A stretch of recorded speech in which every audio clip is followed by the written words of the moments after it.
कसौ काल वयकिं वा यत्र द्वन्द्वानि नो नृणाम् तानि उपेक्ष्य यथा प्राप्तवर्ति सिद्धिम् अवाप्नुयात्.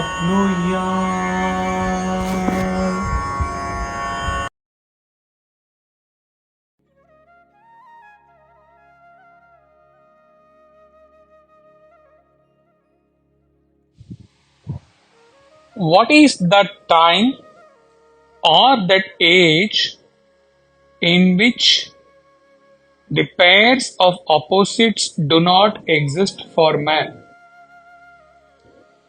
He who, abjuring these, rests contented with what comes to him, unasked,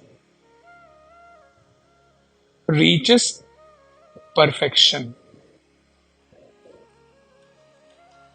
Ashtavakra is teaching all this, knowing fully well that Janaka may not these instructions, as he has transcended all these. Maybe these are all being taught for the sake of all of us, all other seekers, for yugas to come, centuries to come. Can anyone living with his mind and limited ego even claim that the pairs of opposites, success or failure, blame or praise, etc., will cease to reach him at any point of time? Unless one transcends his ego, pairs of opposites can attack him through his vasanas even when he is in his sick bed having crossed 80 years of age. It is futile to even think that you can conquer the dualities or make them disappear. No one can secure permanent happiness in this world by eliminating the dualities or silencing them. In the field of perpetual and cognitive experience, both positive and negative forces exert their influence upon you continuously. You cannot change the world because you do not have control over it. The answer to the problem of dualities is within you, not outside you. You cannot control the world of the external Adi Bhautika and divine Adi Daivika causes and forces, which precipitate your reality and the conditions to which you are subject. However, you can control your internal causes, adhyatmika, and conditions and change your responses and reactions to the events unleashed by the other two. Through your adhyatmika will power, you can gain control over your thoughts and responses and experience tranquility. Yogis cultivate detachment and indifference to free themselves from attraction and aversion and go on to accept the dualities of life as they are without getting affected by them. It helps them deal with the hardships of renunciatory practices and remain content with whatever happens.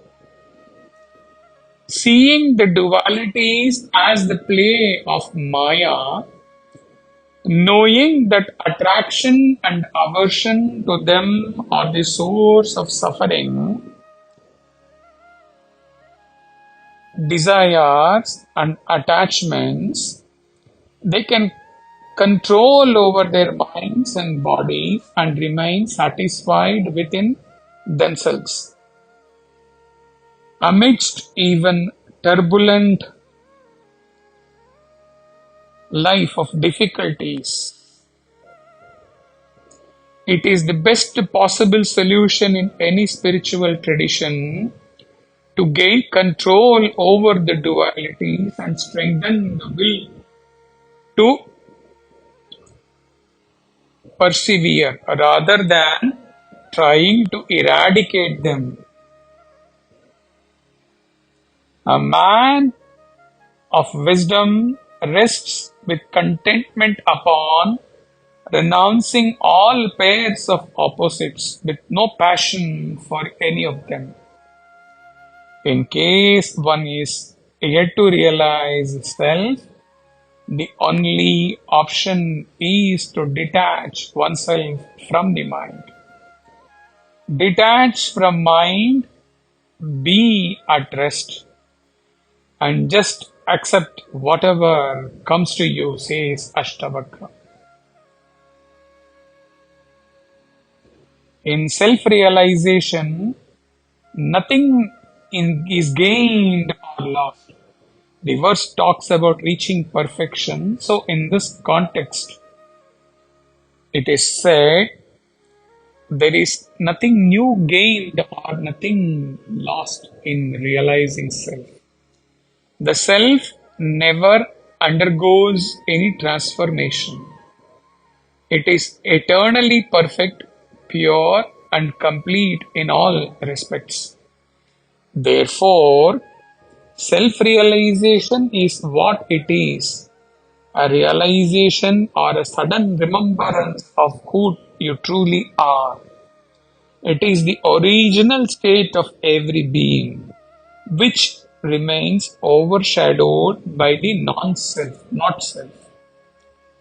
It is forever present deep within each being, hidden behind the illusion of name, form, and motion.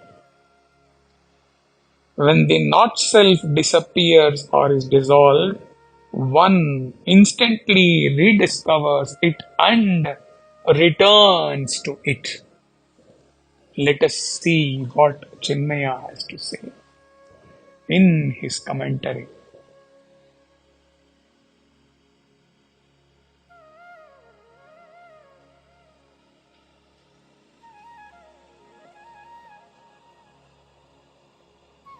He alone can realize the supreme peace and perfection, who has transcended the mind and therefore has abandoned the space of opposites.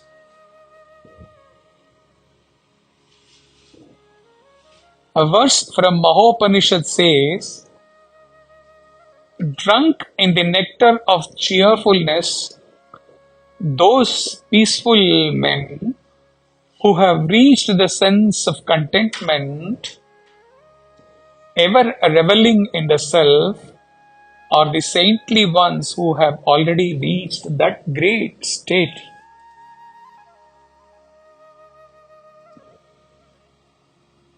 There cannot be any cessation in the alternate play of joy and sorrow.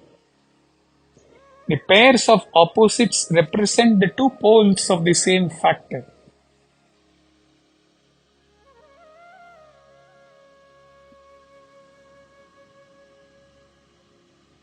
And a verse says, "End of joy is sorrow, end of sorrow is joy." These two are for the living creatures as inescapable as day and night. We cannot run away from sorrow without stepping into joy. Nor can we retreat from joy without stepping into sorrow. There cannot be the crux of a wave without its hollows. Thus, by moving horizontally, we cannot escape the pairs of opposites. However far we may go, we cannot escape the waves of the ocean, can we? Yet, vertically, by rising into a higher plane of consciousness, we can definitely end the restlessness and exhaustions provided by the pairs of opposites. Unquote. Hari Om Tat Sat.